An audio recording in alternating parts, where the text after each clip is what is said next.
Now here's your host, Matt Coatney.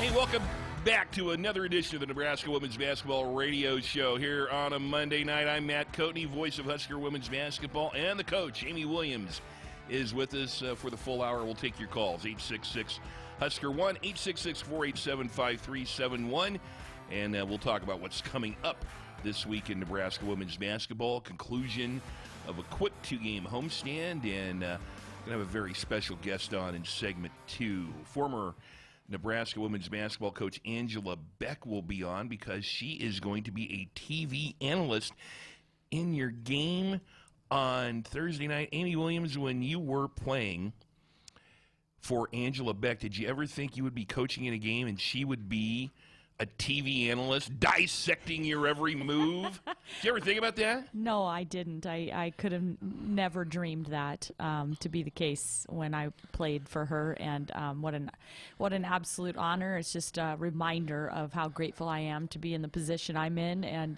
to be able to have that chance to reconnect with her. 866-HUSKER-1 is the number if you'd like to visit about Husker Women's Basketball. Wait, let me think about this. Now, down the road, of course, we hope you are the coach until you started drinking embalming fluid, when you're 90, for all we care. But do you ever have any desires to get into maybe TV, being an analyst on TV, John Madden or Doris Burke or Debbie Antonelli or anything like that? You ever thought about that? I have zero desire to do that. Zero desire.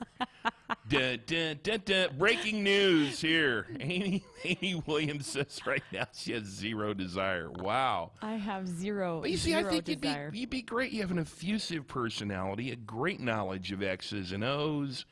I mean, you got a smile that would come across on TV. Me, I have a face made to be on the radio. That's why I'm behind this microphone here tonight. I would still have so much to learn from you, Matt, and plenty of my mentors, just Brenda Van Langen and Angela Beck, and lots of people that are kind of crossing over into that or have that that I really respect and admire that could maybe hopefully teach me the ropes, but in the grand scheme of things, I just have I have zero desire. Oh, wow. Okay. I don't even like when they put the camera on me when just for a few seconds on the sideline, to be honest. I'll keep working on you the next few years whenever that retirement plan comes down. Yeah. So the Huskers are in the midst of a two-game homestand. They will host Penn State Thursday night at Pinnacle Bank Arena. A very, very tough loss yesterday to 18th-ranked Indiana, and it was, if you were out there at PBA, I'm surprised they didn't ask you for a double admission when you left, because you got to see two completely different games. You saw Indiana dominate the first half, get out to a 25-point lead, and then the second half, Nebraska dominated, and really the defense was amazing. But, Amy, we've seen some swings. You come back from 13 to beat Michigan this year, a 21-point deficit to Purdue, and you rally all the way back and take the lead, and then Purdue ends up winning the game, and down 10 on the road at Wisconsin, you come back and you win the game, and it just seems like there have been, a lot of these. You're either behind by a lot or ahead of a lot, and it comes down to the end. I've been calling games for a long time. I don't think I've ever seen a season like this. Have you? It's just been very, very unique, and the hard thing is we haven't yet put together 4 solid quarters where we're really just clicking for an entire ball game.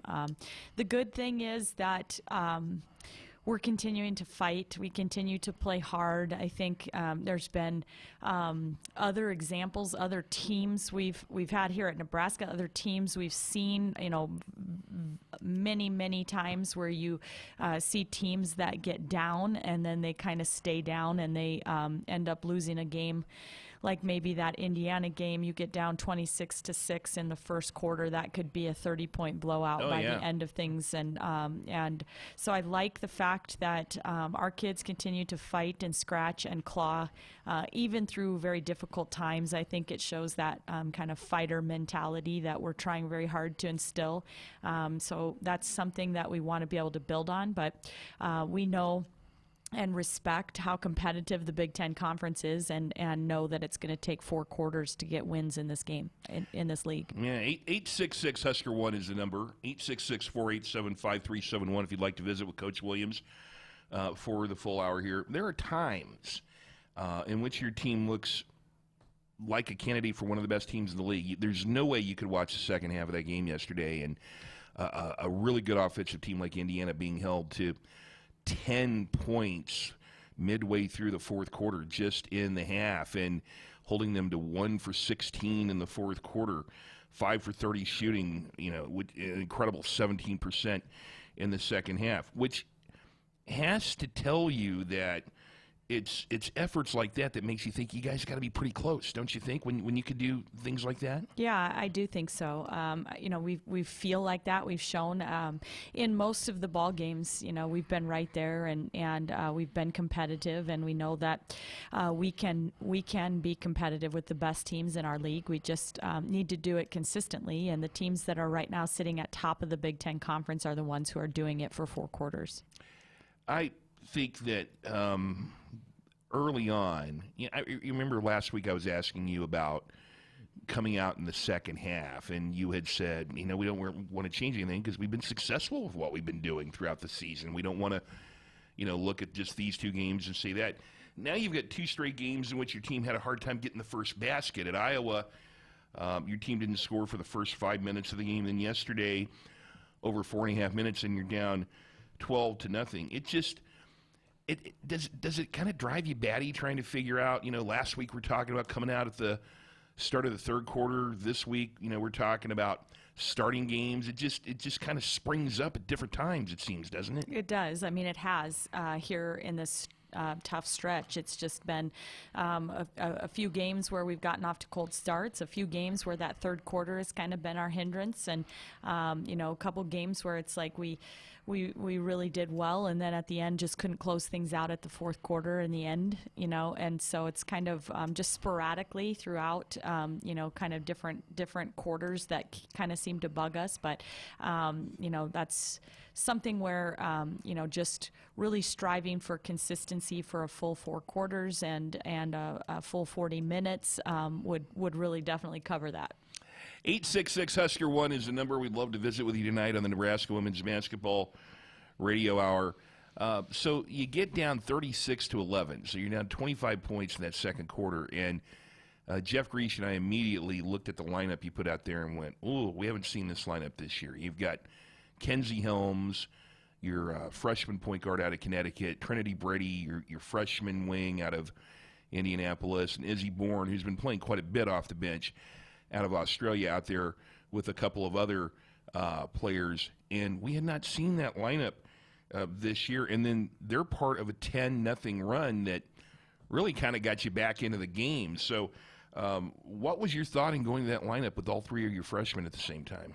Well, really, we were a little stagnant. We were kind of dead. Everything we were trying with that other group was really kind of not working. We weren't getting a lot of sparks anywhere, but mostly I'd been feeling confident because that team had been practicing very well, and in practice they had been showing a lot of confidence. And we've been doing some competitions where the white team was you get a point if you get a stop and a score, and our white team was putting points up on the board on a consistent basis, and just really executing well, playing with a lot of confidence. And so what they showed me in practice was, that I wanted to try to give them an opportunity if the right time came along. And at that moment in the game, we needed something different. We needed a little bit of a spark. We needed to change. And, it's a little nerve-wracking sometimes to have that many young freshmen on the floor together, but I thought they did a fabulous job. They acted just like they have in practice, just confident, and went out and made some pretty big plays to give us a chance to kind of keep it close there in the first half. Amy Williams is with us on the Nebraska Women's Basketball Radio Hour. 866-HUSKER-1 if you'd like to join us tonight. And the Sports Nightly Hotline is brought to you by Woodhouse Auto Family, bringing you more choices in brands, locations, and service.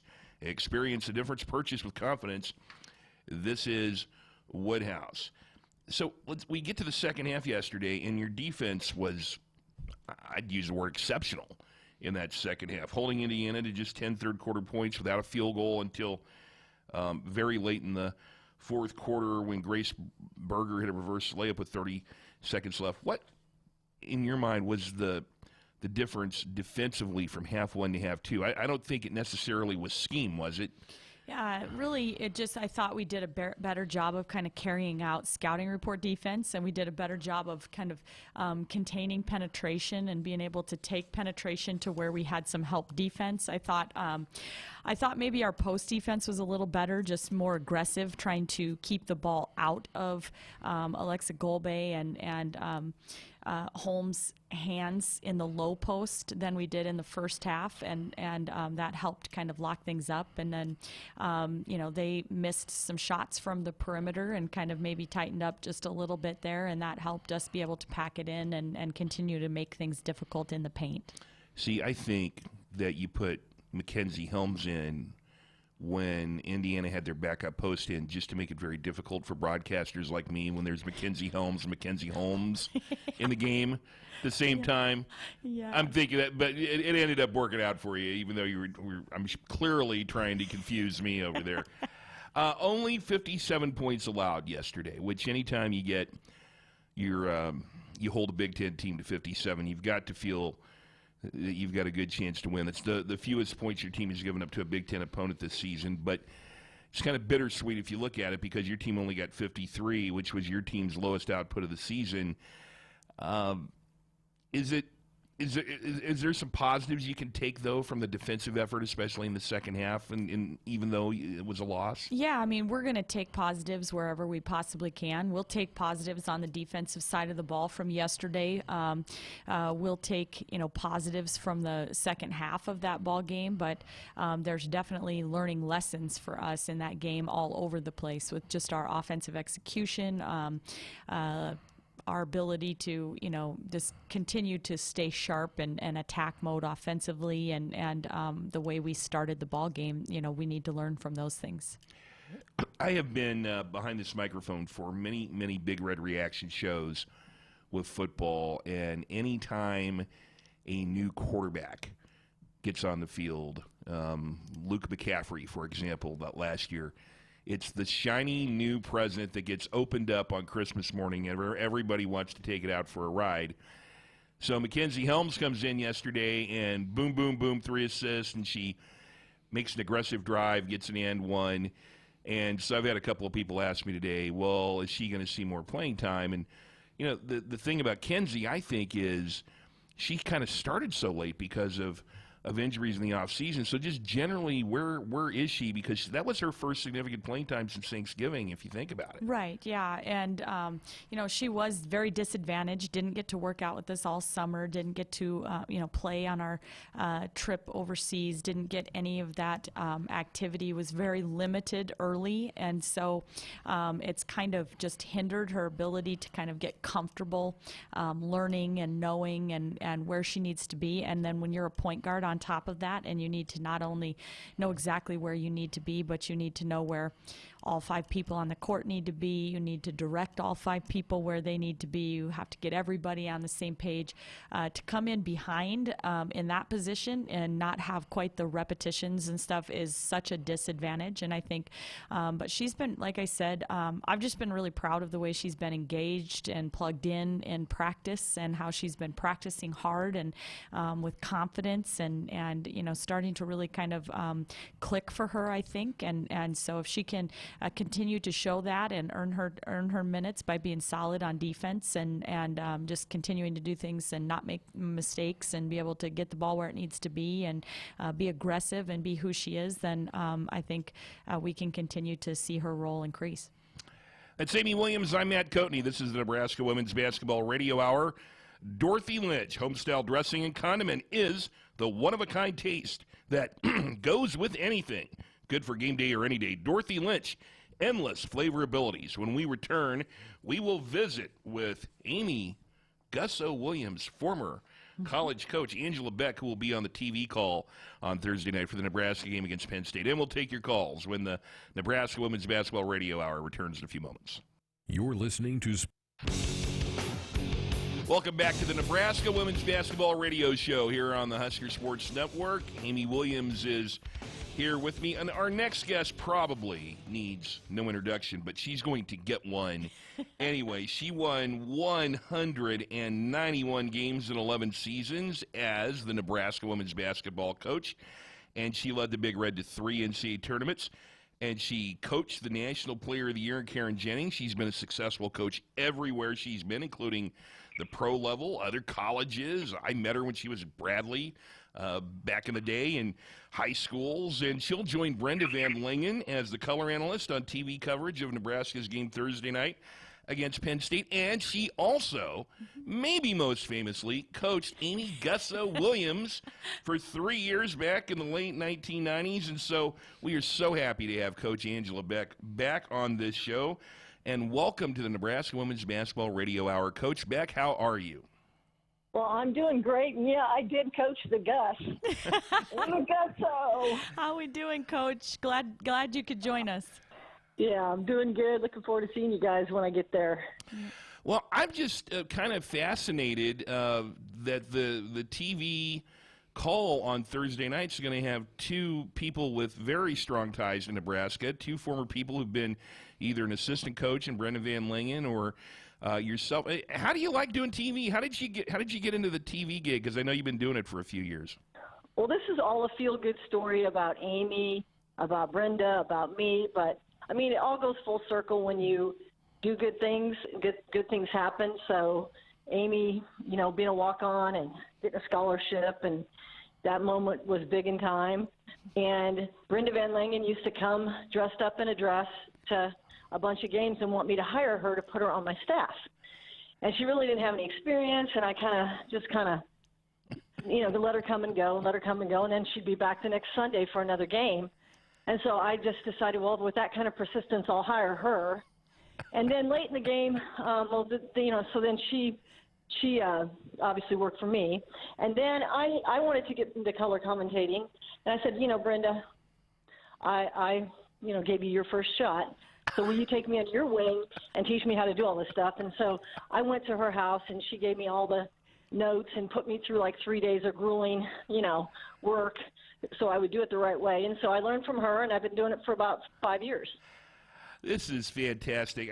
Amy, I just have to ask you, what was it like playing for Coach Beck? And when people see you on the sidelines, what traits of hers do you think that you have acquired? Now watch what you say here. When you're coaching the Huskers? Yes.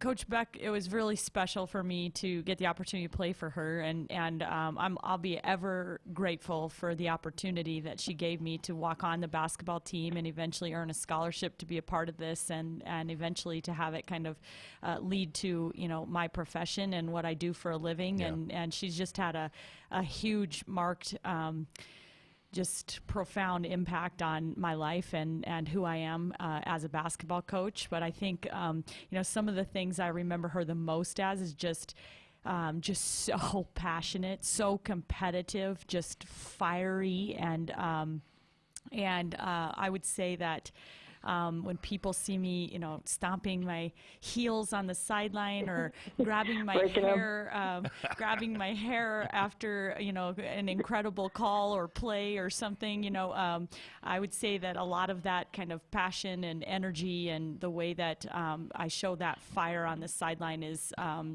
something that I learned well from Coach Beck. We're visiting. Go ahead. Go ahead. Well, we had a lot of fun. I mean, we would do fire-ups, and I think, Gus, you talked about this before, but, the girls had to do their own fire-ups before games, and they were assigned different games. And so most of the players come up and say stuff about that. They remember having to they were more scared about the fire-ups than they were the game itself. Oh, yeah, but some of our fondest memories from Fire Up for sure. Just I'll never forget doing ski low. I wish I was a little bit taller dance rap with my big old baggy practice shorts and hat on backwards and, before one game. So I just wish we would have taped some of those, I'm kind of glad we didn't, Coach. Yeah. Oh, Angela Beck is our guest tonight. She is the former Husker women's women's basketball coach, and will be on the call with Brenda Van Lingen on NET's coverage on TV on Thursday. I don't ever want to tell people not to listen to Jeff Grecian myself, but I wish I just stay home and watch this sometimes for what this is going to be. Angela, when you had Amy as a walk-on and through the time that you coached her, was there ever a point when you said, boy, I think she might have a chance of being a coach someday? I didn't think about it really at that time, except I knew her dad was a coach. So that's why I liked her as a player, because it didn't matter if she was, maybe not the most gifted, or she might be shorter than most on the team, but she was always a fireball, and she always understood the game at a higher level. So I think Amy can relate to the fact when you get into coaching, you're so busy that you don't see the world around you. And so when Amy was rising in the coaching role, I didn't pay a whole lot of attention, and I'm sad about that. But I all of a sudden then started seeing her emerge. I know she'd been in several schools, and then when she got that run at South Dakota, that's when I kind of woke up and went, wow, she's a big time coach, So I think I wish if I had a regret, I wish I would have watched her at the early stages of her career. But she's a winner. I have no doubt. And I loved her spirit throughout her whole career, and that's what I see in her right now as a coach. She's real positive, and she's always someone that the kids can lean on. It's just got to be very surreal and maybe a dream for you to do a game, Amy, in which you're going to coach on Thursday night and have your former coach analyze it on TV. What's that like? It's just incredible. It's just incredible. Like, I just have to pinch myself. Like, is this really happening? I thought earlier this season I, walked out to do a game, and after the game was being interviewed by Jamie Kubik, who's or Jamie Hagedorn now, yeah. but who's one of my teammates for 4 years. We were roommates together in college here at Nebraska. We played on 4 teams together. We were bridesmaids in each other's weddings, and that seemed very surreal. And then now for it to come full circle like this, and to have the head coach who gave me a chance to be a part of college athletics and college basketball here at Nebraska, and an assistant coach who poured into me for her time at Nebraska, to have them on the sideline calling the game that I'm coaching, it just seems pretty surreal. Just really an honor. Angela Beck is our guest, and Coach, I know when you do one of these games on TV, it's kind of like going back to class. You have to study, but have you had a chance to watch the Huskers much this year? What are your impressions of them? Well, yeah, I think they're right on the verge. I look at them and I'm like, they're 3 games out of being in the upper half. If they could have just gotten back a couple of the games that were close. So I think, they're competitive. They're fun to watch. They can shoot the 3. They got a post play. They have the intangibles. It's just getting over that hump. And, it's just been hard lately with these 4 back-to-back. And I know that was a heartbreaker in the last game. But I think the components are there for them to be really, really good. Well, let's just catch everybody up on what are you doing with yourself these days. Where are you living, and other than TV, what kind of role do you play in basketball? Because it's always been a big part of your life. Yeah, I'm in Austin, Texas, and I've been here since 2000, and since I left the ABL, and I love it here. I actually am a real estate agent. I have another career. I'm a luxury real estate agent here, and I have been for a long time. So I'm always pretty busy with that. And then really the commentating thing is for fun and for me to stay in the game that I love. So, that's, obviously now I'm not in it for the money part or any of that. I just want to be part of the game. And so that's just been fun for that. And everything else is good. I play golf and, have fun, basically. Retire. I'm retired. You've made it back for a couple of games, I know, here. What do you think of Pinnacle Bank Arena? Because you coached all those years at the Devaney Center back in the day, but when you see the facilities at Hendricks Complex, I'm sure you've had a chance to see. What do you think of the facilities and where Nebraska basketball is now? I think they're really blessed, but I do think the fans are great. And that's what I always felt about Nebraska, that it was just such a special place to coach. Like, you'll never be in that special of a place with those kind of people that are so in love with their teams and their coaches and everything. So being in the top 25 in attendance like they have been, for 10 years says a lot about that. So the Pinnacle's great, but as Amy will probably tell you, it's only as good as what you do on the floor. So, sometimes you just, the fluff's nice, but you want to get down and dirty and you want to win. Well, let's help Coach Beck out now, because I don't know how much of a chance she's had to watch Penn State, because I was watching Penn State tape before I came in here. So why don't you tell her about Kamari and McDaniel and their defense and Carolyn Keeger, so she doesn't have to do any game prep to come in here and do that game on TV. I like that. Help me out here. Well, I'll tell you, one thing I know about Coach Beck, I learned how to be a preparation freak from her. Is that right? I know that she will be more than prepared when she comes up here, but so I probably don't need to tell her anything, but we have the utmost respect for Carolyn Keeger, who I played against a couple times when I was still coaching at South Dakota, and she was at Marquette, and have some familiarity with the program that she was able to build in a short period of time there. But she has this team playing very strong in full court pressure and really run and jump and trap and aggressive, and they can turn you over in bunches, and so you've got to be ready for that and taking care of the basketball. And then Kamari McDaniel, who is leading the Big Ten in scoring. You don't do that if you're not a very special talent, and I think she's really just improved her game in almost every facet since 1 year ago, and she's a tremendous defender, but she can score at 3 levels, and you obviously are not leading the Big Ten in scoring if you're not pretty special. There you go, Coach. You don't have to watch any tape on Penn State. There's the breakdown for you. Do you feel ready now? Yep. Yeah, well, they both coming off a 4-point loss at home, so they're both going to be very, very hungry, I would suspect. Oh, my goodness.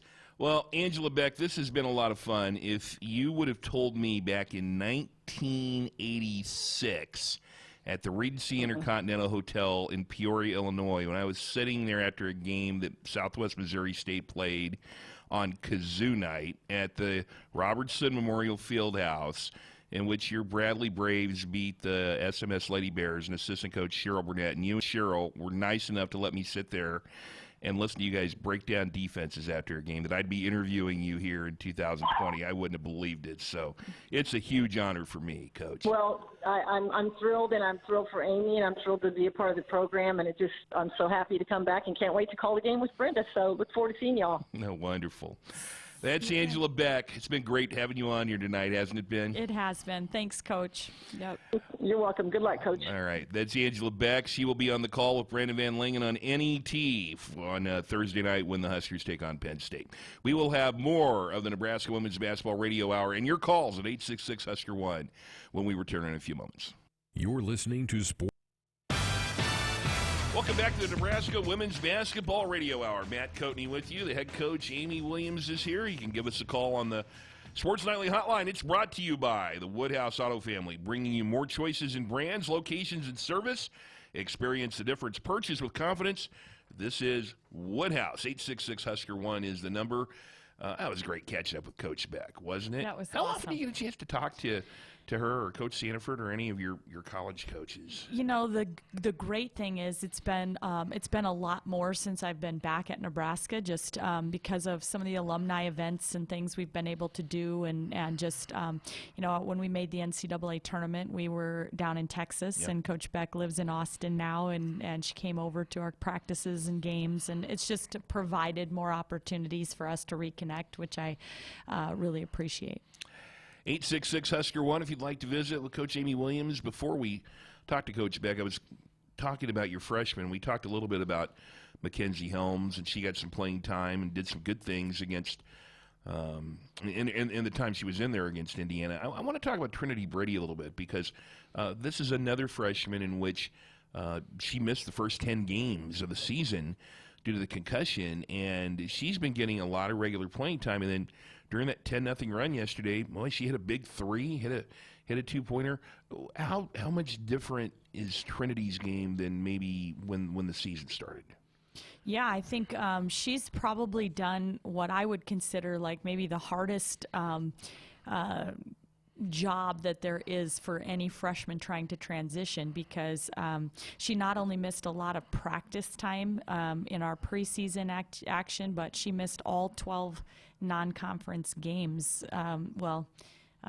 12 games, I think, there with being in concussion protocol. And that's a time where, and we've talked to Trinity about this a little bit, is that's a time where, as a freshman, you really are afforded opportunities to come into a game and, make some mistakes and kind of learn through those mistakes, and to be able to kind of push through that and, understand about, the speed of the game, the fatigue that hits you, and how to fight through and get to your second wind and all those kinds of things. And she didn't get to do any of that or experience any of that. And then all of a sudden, whammo, when she gets cleared to come back, it's like we're right in Big Ten play, where every single possession there's a sense of urgency, and there's not quite as much time to really work through mistakes and learn from things. And so you have to be kind of with it. And that's I think one of the toughest roles and jobs, is that when you're coming in off the bench, to be, wham, I've got to find a way to help produce right now, and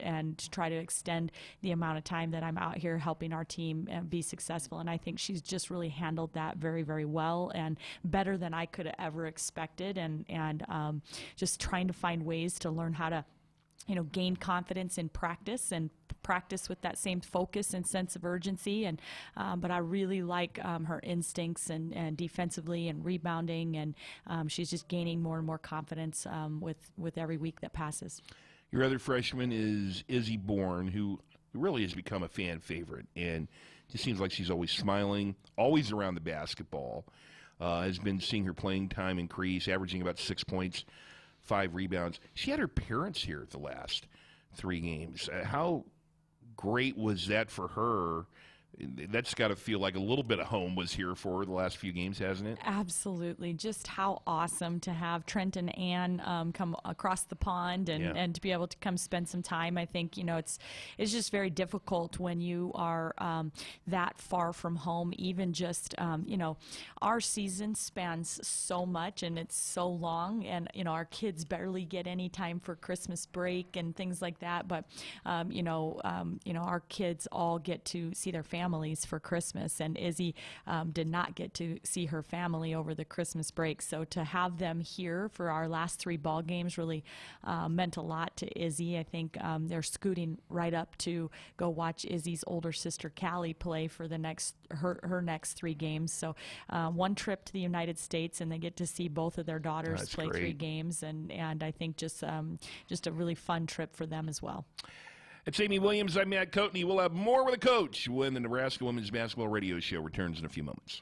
You're listening to Sports Night. Friends, Nebraska 811 says, go dig red. Before you dig, always call or click 811 to have your utility lines marked. It's free. It's easy.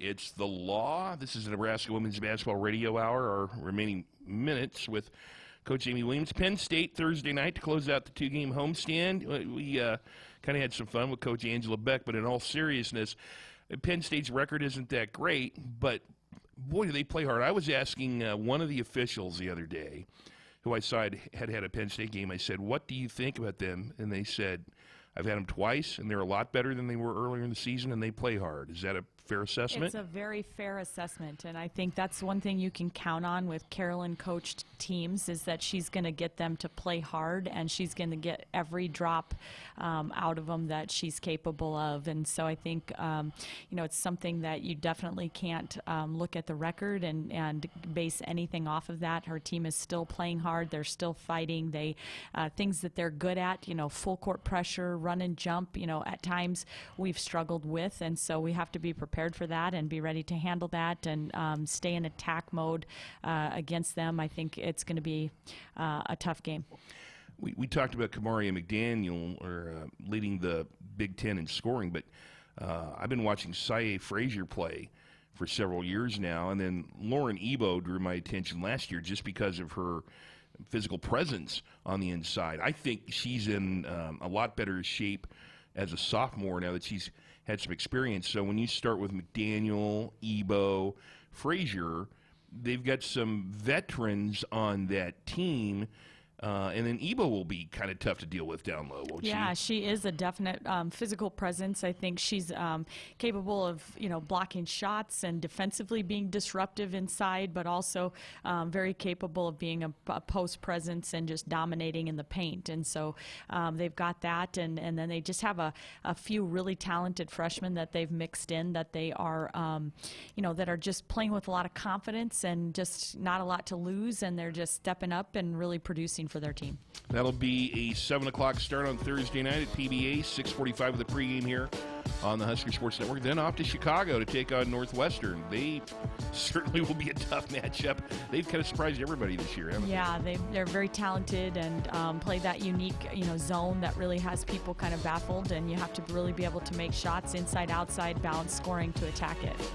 Well, I've enjoyed this, Amy. We will see you on Thursday night. Thanks to Coach Angela Beck for coming on our show, and for everybody who helped produce this one. Nat Coatney with the Coach Amy Williams. Hour 3 of Sports Nightly comes your way after the break.